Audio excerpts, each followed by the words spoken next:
The world never plays fair. You pour your heart into a friendship only to watch them stab you in the back when opportunity knocks for them. You work tirelessly on a project, building it brick by brick, and some slick operator swoops in with one clever twist and claims the glory. Harsh, isn't it? That's the brutal truth. You can be honest, loyal, even brilliant, but without understanding the game, you'll always be the one left holding the empty bag. Those who grasp this survive. They don't just scrape by, they thrive in the shadows where others flail. And those who thrive, they pull the strings, deciding who rises and who crumbles, all while staying untouched. Let me introduce you to what I call strategic simplicity. It's not about being lazy or cutting corners in a sloppy way. No, it's the razor-sharp intelligence that strips away the noise, focuses on the one move that matters, and lets that single action ripple out to dominate everything. Picture a chess master who sacrifices a pawn, not out of desperation, but to set up a checkmate 10 moves ahead. The board looks chaotic to everyone else, but to you, it's crystal clear. Strategic simplicity is that quiet force inside you that observes the frenzy, identifies the weak point, and applies just enough pressure to topple the whole structure. It's the kind of power that doesn't shout, it whispers, and the world bends to listen. But before we dive deep, let me be crystal clear. This isn't about turning you into a heartless manipulator out to destroy lives for fun. Think of it as armor for your soul in a battlefield where everyone else is swinging wildly. You use these tools to shield yourself from the betrayals and chaos that come naturally in life, to build a fortress around your goals without wasting energy on pointless fights. It's protection wrapped in wisdom, empowering you to navigate the unfairness without losing your core. In the next part, you'll uncover 9 core lessons that transform how you approach power, turning your smallest moves into unstoppable forces. If this resonates, drop this affirmation in the comments. I control with simplicity. Now let's unlock the secrets that make the powerful untouchable. You keep your cards close, revealing only the bare minimum to keep others guessing and off balance. This principle means you share just enough to maintain alliances or advance your goals, but never so much that someone can predict or undermine you. It's about crafting an aura of mystery that turns your silence into a weapon, forcing others to fill in the blanks with their own assumptions. Machiavelli once said in chapter 18 of The Prince, "But it is necessary to know well how to disguise this characteristic and to be a great pretender and dissembler." Let me explain why this works on a psychological level. Your brain is wired to fear the unknown, and when you practice minimal disclosure, you tap into that primal instinct in everyone around you. Think about a high-stakes negotiation where the other side spills every detail about their bottom line. They're desperate, telegraphing weakness, and you can exploit it. But you nod, listen intently, and offer only a single pointed comment that shifts the entire dynamic. Now, here's where it gets powerful. People project their insecurities onto your silence. They wonder what you're hiding, what ace you hold, and that uncertainty makes them hesitate, second-guess, and often concede more than they planned. In social circles, the person who overshares becomes predictable, a target for manipulation because their vulnerabilities are laid bare. You avoid that trap by disclosing minimally. It's not lying, it's strategic omission. Consider a modern boardroom scenario. Your colleague rambles on about their innovative idea, exposing every flaw in their excitement. You wait, then drop one concise observation that highlights a key advantage, steering the conversation without revealing your full strategy. This creates power because mystery breeds respect. Others assume depth where there's deliberate restraint. The art of minimal disclosure isn't about being secretive for fun. It's about controlling the information flow to dictate outcomes. Repeat this. Minimal disclosure preserves your edge. In relationships, when a partner probes about your past, you share a fragment that satisfies curiosity but leaves them wanting more, strengthening your position without emotional overexposure. Most people do the opposite. They blurt out everything, thinking transparency builds trust, but it actually hands over leverage.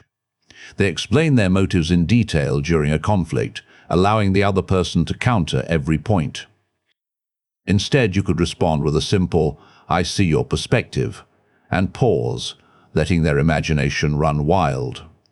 Notice the difference. They start filling the silence with concessions, while you remain in control. Now, let's dive into deeper applications. In your professional life, imagine you're pitching to investors. Don't unload your entire business plan up front. Tease the core value with one compelling metric. Then let questions pull out more. This keeps them engaged, hungry for details, and positions you as the gatekeeper. The key principle here is that minimal disclosure builds intrigue in personal interactions too. Say, on a first date, you mention a hobby briefly without elaborating, sparking curiosity that draws them closer. What happens when you master this? Doors open because people invest more in unraveling you, giving you influence without effort. But here's the thing, this doesn't mean isolating yourself. Use it in team settings by sharing just the essentials in meetings, encouraging others to contribute while you steer subtly. In adversarial situations, like dealing with a rival, disclose minimally about your resources. They overestimate or underestimate, both to your advantage.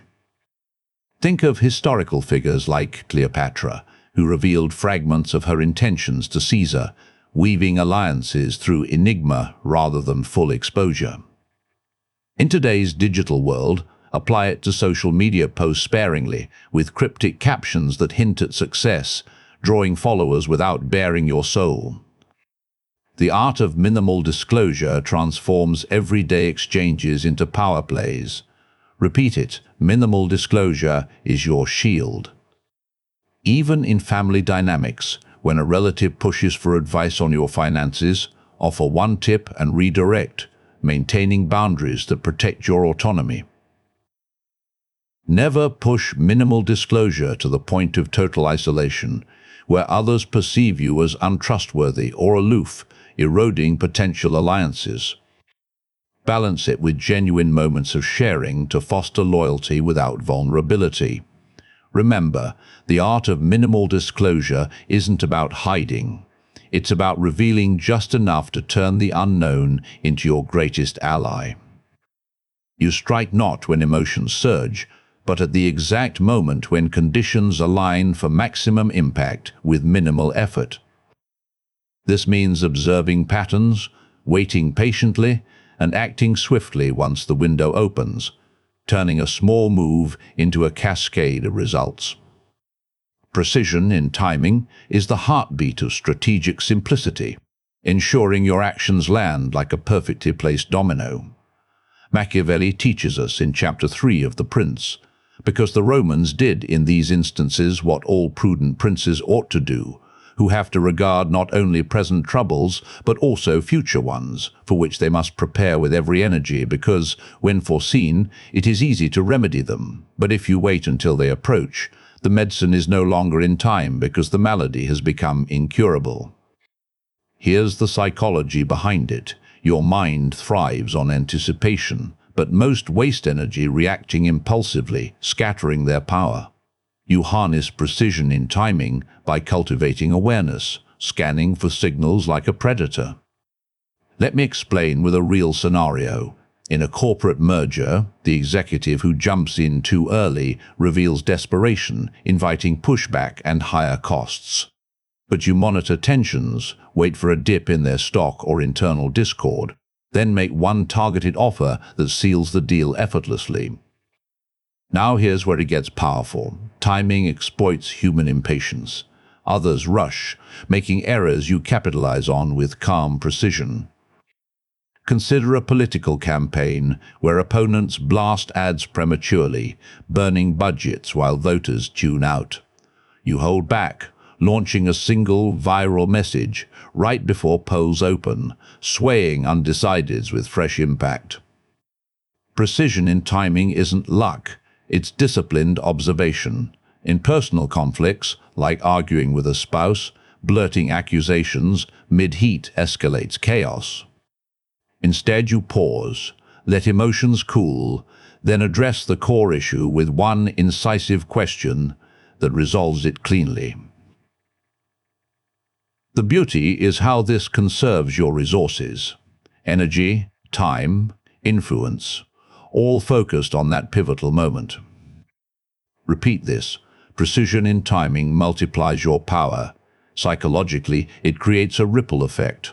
Your well-timed action appears inevitable, demoralizing foes who wonder how you always seem one step ahead. Most folks mess up by acting on impulse, like sending an angry email at midnight that backfires spectacularly. Instead, you draft it, sleep on it, and send at dawn when the recipient is fresh and receptive. See the shift. They respond thoughtfully, not defensively. Deeper into applications, picture your career advancement. Don't demand a promotion during company turmoil. Track quarterly reports, strike when profits peak and your contributions shine, phrasing it as one simple request tied to results. This doesn't mean procrastination, it's strategic patience. The key principle here is aligning your move with external rhythms. In investing, amateurs buy high on hype. You wait for market dips, entering with a precise bid that yields outsized returns. What happens when you master precision in timing? Opportunities compound as each success builds momentum without exhaustion. But here's the thing, apply it socially, like networking at events. Don't approach the VIP immediately. Observe their conversations, interject with one timely comment that sparks a connection. Historically, think of Napoleon's battles. He timed charges for when enemy lines weakened, turning small maneuvers into victories. In modern tech, founders like those at startups release features precisely when user feedback peaks, dominating markets with minimal marketing. Precision in timing reshapes your relationships too. Propose ideas to friends when they're relaxed, not stressed, ensuring buy-in. Repeat it. Precision in timing is your multiplier. Even in health, time workouts for peak energy hours, amplifying benefits without overstrain. Avoid obsessing over perfect timing to the point of paralysis. Sometimes approximate precision beats endless waiting, preserving momentum. Remember, precision in timing turns the smallest window into an empire's gateway. You choose indirect paths, influencing through whispers and nudges rather than brute confrontation, achieving more with less resistance. This principle strips away the drama of direct clashes, letting subtlety weave control while others exhaust themselves in open battles. It's the quiet redirection that reshapes outcomes without a fight. Machiavelli once said in chapter 18 of The Prince, "Therefore it is unnecessary for a prince to have all the good qualities I have enumerated, but it is very necessary to appear to have them." Dive into the psychology, force triggers defense mechanisms, hardening positions, but subtlety slips under radar, exploiting cognitive biases like confirmation, where people see what they expect. You use this by planting ideas subtly, letting others claim them as their own. Let me explain in a workplace rivalry. Instead of outright challenging a colleague's flawed plan, you ask one innocent question in a meeting that exposes the weakness, guiding the group to reject it without you taking heat. Now here's where it gets powerful. Subtlety over force conserves your energy, turning opponents' momentum against them. In negotiations, pounding the table demands concessions but breeds resentment. You offer a subtle compromise that seems fair, locking in gains long term. Think of family disputes. Yelling enforces short-term compliance, but a subtle suggestion, like, "Have you considered this angle?" redirects behavior permanently.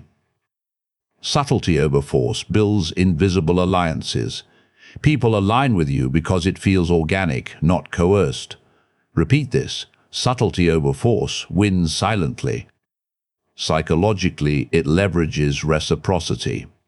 Your understated help prompts outsized returns, as gratitude amplifies influence. Most people default to force, like publicly calling out a mistake, which embarrasses and creates enemies. Instead, you pull them aside with a subtle hint, turning them into allies who owe you. Feel the power shift? Expanding applications in leadership, don't micromanage. Subtly delegate with clear but minimal guidelines, fostering independence while retaining control. This doesn't mean weakness, it's calculated elegance. The key principle here is misdirection. Like in sales, don't hard sell. Subtly highlight benefits through stories, letting buyers convince themselves. What happens when you master subtlety over force? Conflicts dissolve before escalating, freeing you for bigger plays. But here's the thing, in romance, force a commitment and risk rebellion. Subtly build shared experiences, and loyalty forms naturally. Historically, Sun Tzu echoed this in alliances, using subtle deceptions to outmaneuver armies without battles.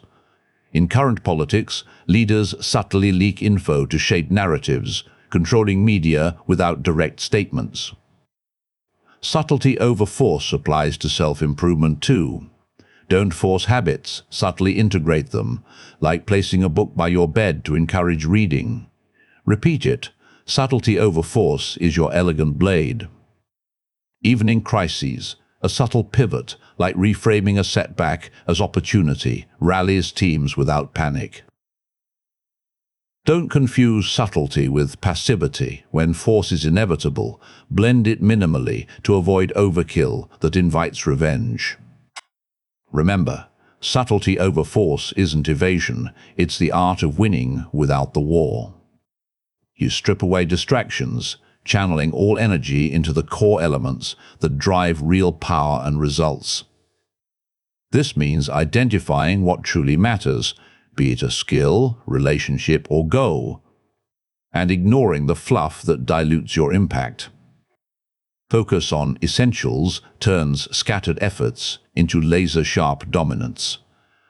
Machiavelli teaches us in chapter 14 of The Prince, a prince ought to have no other aim or thought than war and its rules and discipline, for this is the sole art that belongs to him who rules. The deep psychology here revolves around cognitive bandwidth.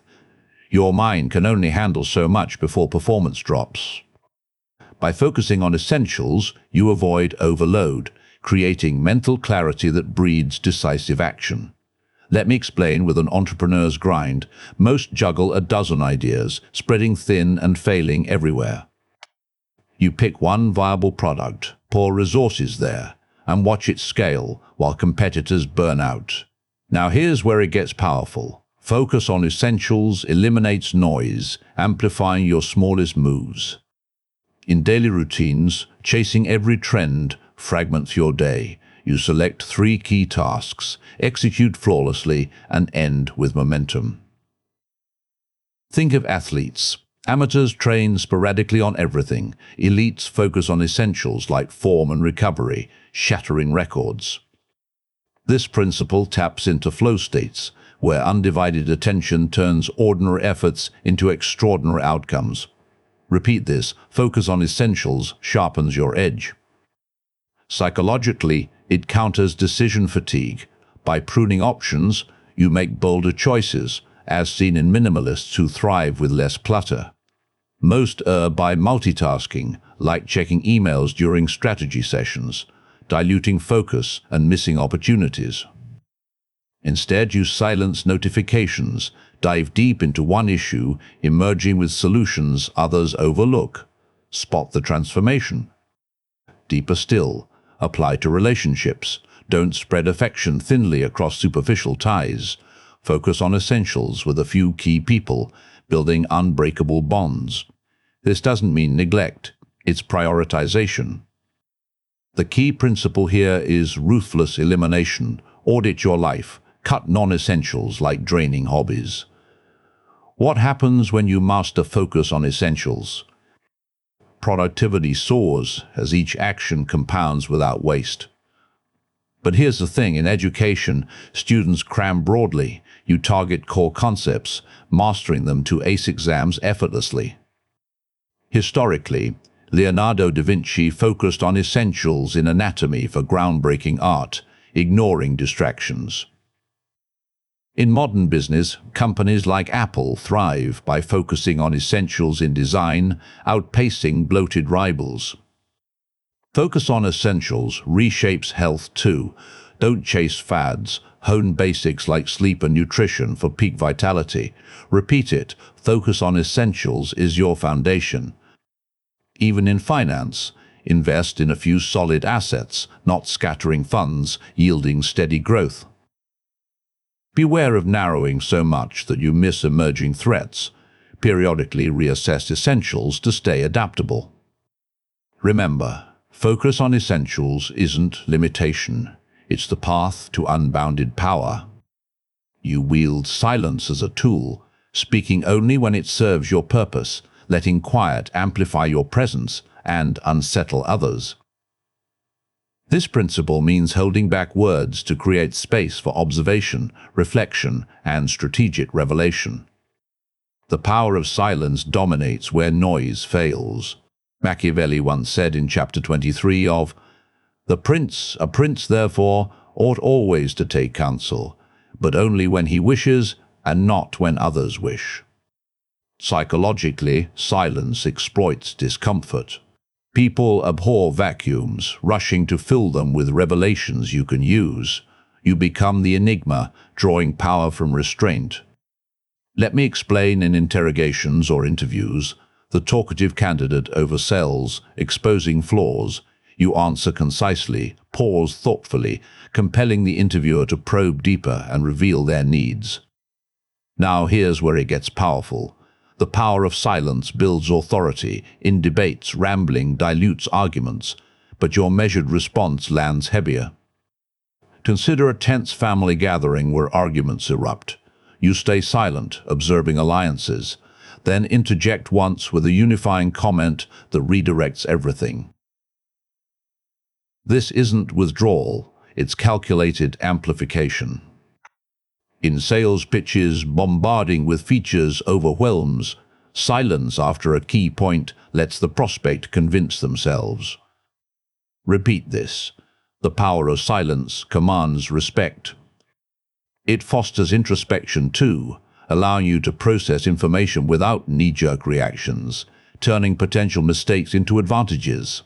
Most people chatter endlessly, like in negotiations where they fill pauses with concessions, weakening positions. Instead, you embrace silence, forcing the other side to sweeten offers. Experience the leverage? For deeper applications, in leadership, don't micromanage with constant directives. Use silence to empower teams, intervening only when essential. This doesn't mean muteness. It's purposeful quiet. The key principle here is listening dominance. Silent observation uncovers motives hidden in others' words. What happens when you master the power of silence? Relationships deepen as people share more, trusting your discretion. But here's the thing. In therapy or coaching, clients ramble, you listen silently, then deliver one insight that transforms. Historically, figures like Coolidge earned silent cowl for terse wisdom that influenced policy profoundly. In today's noisy social media, post infrequently, your rare words gain viral weight. The power of silence applies to self-talk, too quiet, internal criticism. Focus on actions for mental clarity. Repeat it. The power of silence is your amplifier. Even in conflicts, silence de-escalates. Absorb insults quietly. Respond later with precision, disarming aggressors. Don't let silence become avoidance. Pair it with action to prevent misperceptions of weakness. Remember, the power of silence isn't absence, it's the thunder before the strike. You cultivate an inner stillness that projects unshakable confidence, turning chaos into opportunity while others panic. This means maintaining composure under pressure, using calm to analyze and act with precision. Strategic calm is the anchor in storms of unfairness. Machiavelli teaches us in chapter 17 of The Prince. Nevertheless, he ought to be slow to believe and to act, nor should he himself show fear, but proceed in a temperate manner with prudence and humanity. The psychology is rooted in emotional regulation. Calm minds process threats clearly, while frenzy clouds judgment.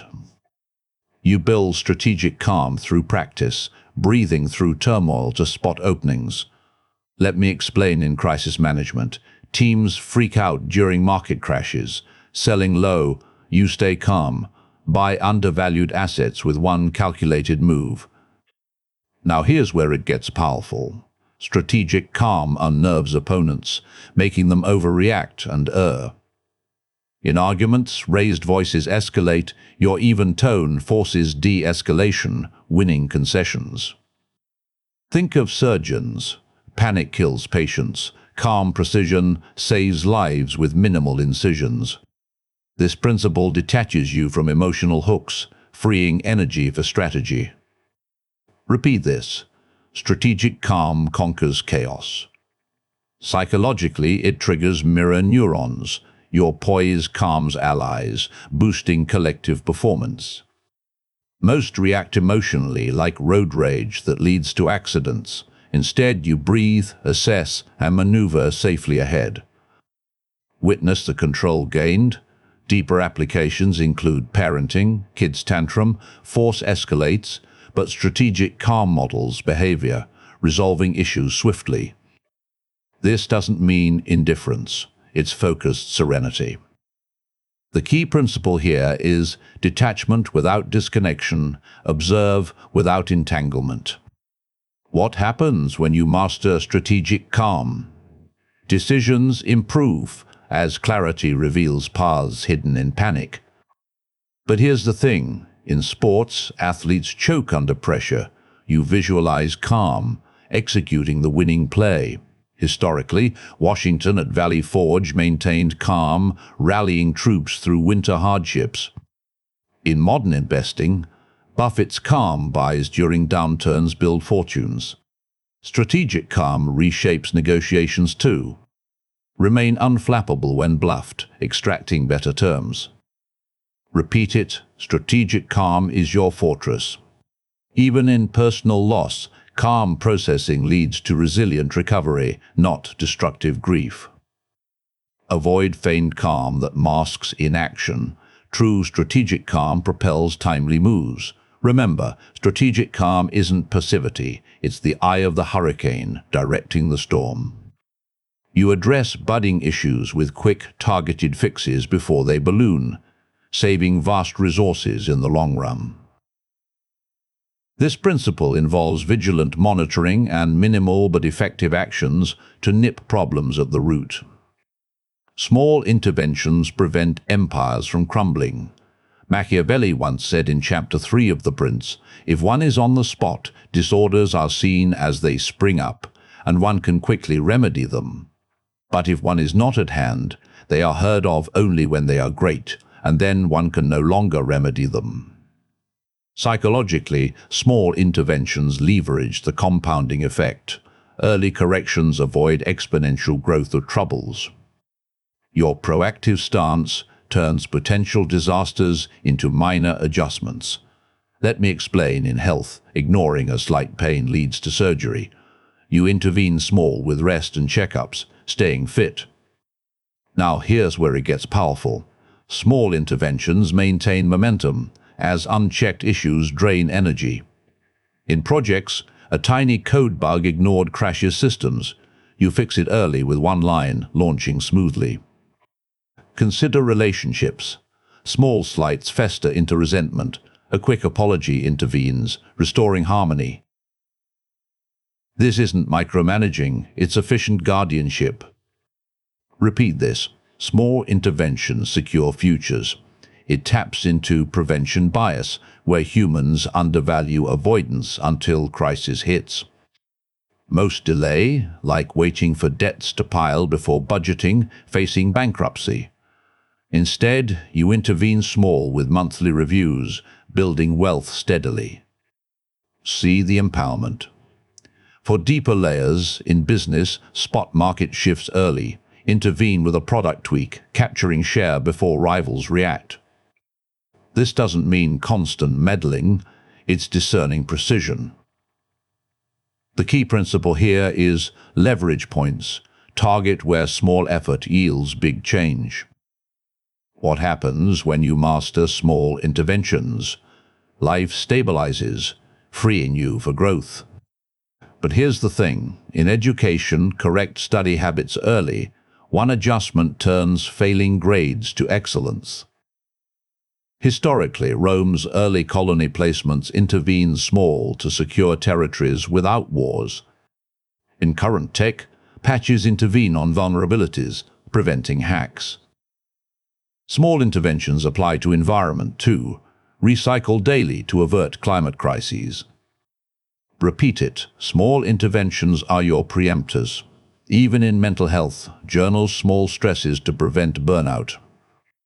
Don't over-intervene on trivialities, diluting focus. Discern worthy issues.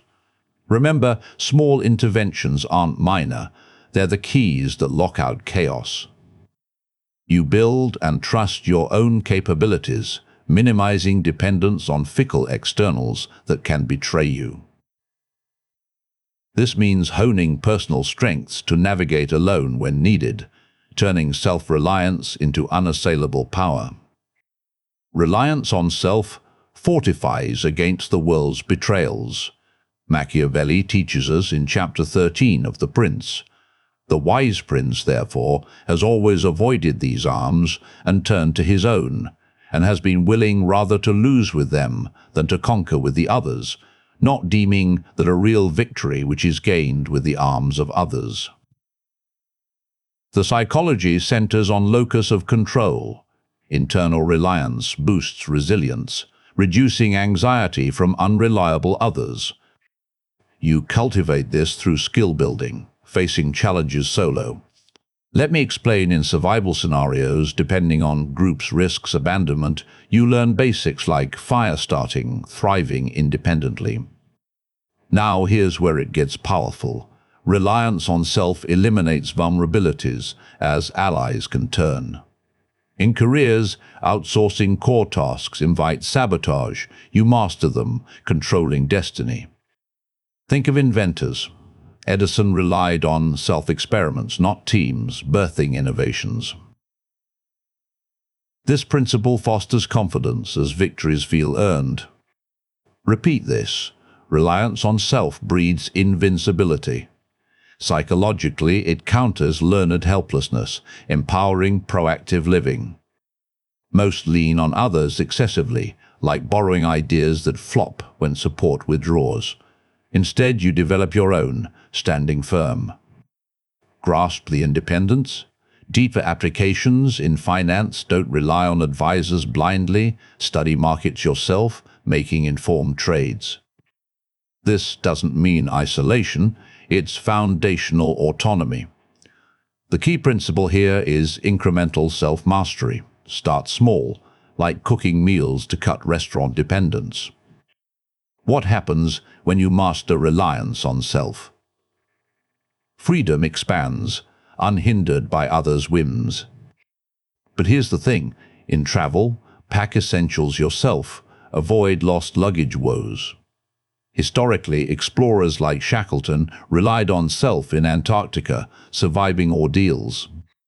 In modern entrepreneurship, bootstrappers rely on self-funding, growing sustainably. Reliance on self reshapes social ties too. Enter relationships whole, not needy, fostering equality. Repeat it. Reliance on self is your core.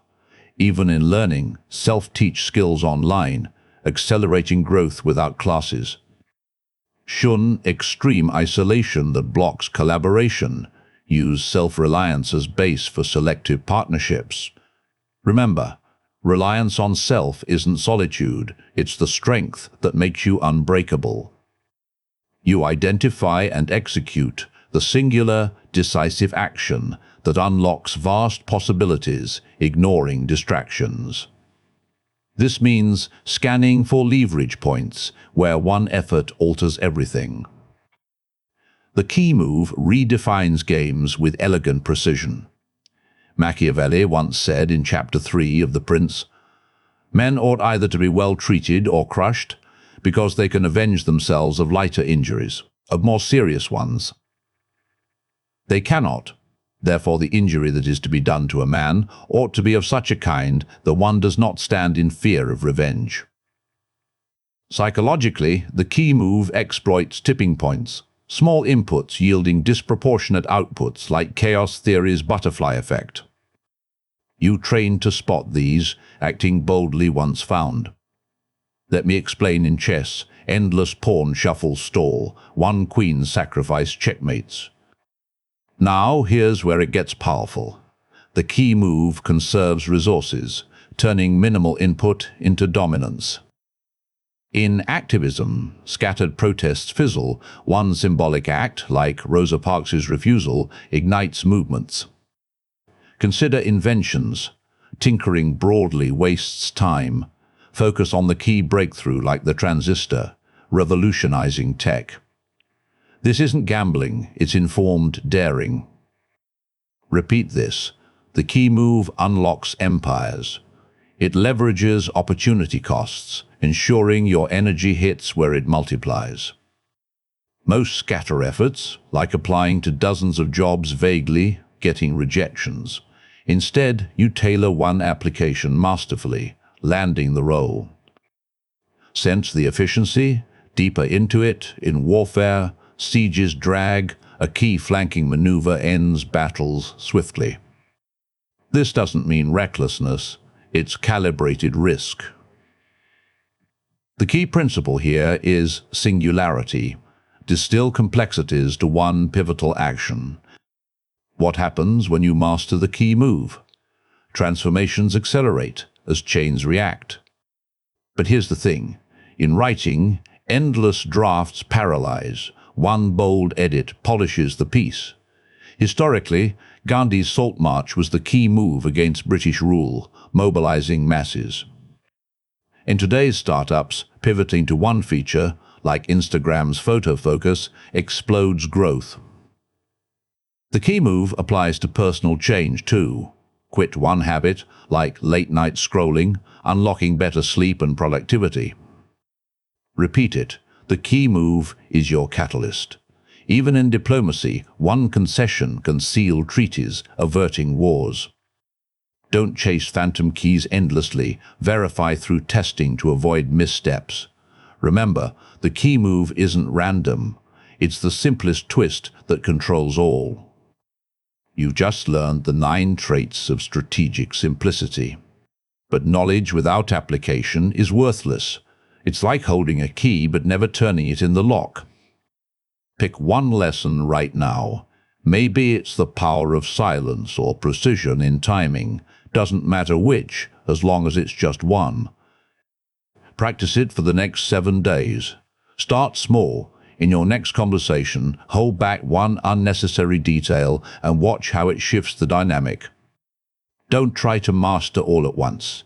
That leads to overload and failure. Build it gradually, and you'll see the transformation unfold. Remember, with great insight comes great responsibility. Use these tools to protect yourself, not to harm the innocent or twist lives for petty gains. The world is already full of chaos and betrayal. What it needs are people like you who wield power wisely, creating stability where others sow destruction. Think about it. Fairness is a myth, but you can rise above the noise by choosing ethics in your strategy. This isn't about becoming a villain, It's about becoming unmanipulatable, turning the harsh realities into your shield.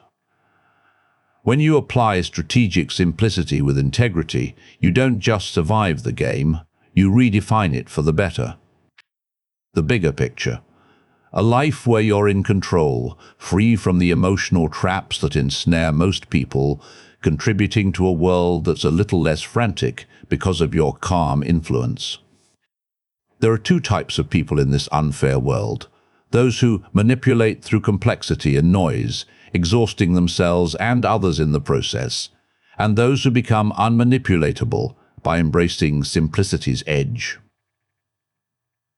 The first chase power over everyone else, burning bridges and creating enemies. The second, you gain power over yourself first, detachment that frees you, silence that strengthens you, outcomes that prove your mastery without the show. Not to dominate souls, but to safeguard your own. Which kind of person do you choose to be? The frantic chaser or the quiet controller? If this speech hit home, smash that like button to show you're ready to simplify your power. Subscribe and hit the bell so you never miss these harsh truths wrapped in empowerment. In the comments, tell me which one lesson are you starting with today and why. Stay strategic, stay ethical, stay powerful. Because in the end, simplicity isn't weakness, it's strategy refined to perfection. Until next time, turn that key.